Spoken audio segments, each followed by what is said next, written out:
सबको मोर जुहार। आज मुई बुली जाइली बुढ़ारजा मंदिर। इटा मुई श्रावण मासर सेकेंड सोमवार दिन जाइली।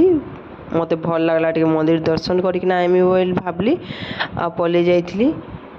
इटा मंदिरटा बुढ़ारजा पहाड़ उपरे अछि जेनटा कि संबलपुर डिस्ट्रिक्ट रे अछि। आई मंदिर बहुत पुरातन मंदिर टे एटा जेनटा कि 400 वर्षर पुराना मंदिर टे एटा 1690 मसीहार मंदिरटा बना हितला जेनटा कि आमर संबलपुर चौहान वंशर राजा माने बनैथिले। राजा चत्रसल चौहान वंशर जेन थिले से मंदिर बनाबार स्टार्ट करथिले। आउ तांकर पुओ इटा अजित सिंह से मंदिरटा तार कार्य पूरा संपन्न करले। आई मंदिर रे बहुत स्वाधीनता संग्रामी माने इंग्रेज शासन टाइम रो ई मंदिरटा बना अछि।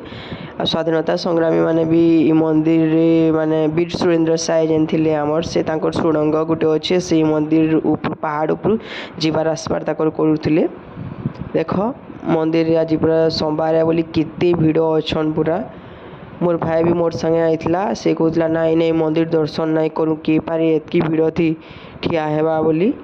मुई कहली चल चल आइछु माने दर्शन करमा ताकि पूरा घिची घिची नेली दर्शन कलु दुई जन पूरा लाइन लगिथिलु। बेसी भी लाइन नहीं थे कम थिले दर्शन कलु। मुई एक्चुअली केते दिन पर मुई संबलपुर थी रहूछे किंतु मंदिर आसी नहीं पारबार केते दिन परे आइतली 2-3 बरस परे बुढ़ारजा मंदिर आइतली बोली तो मते बहुत खुशी भी लागला। आ आमे इनु दर्शन कलु आइनु भोग भी दउथले खाइकरी।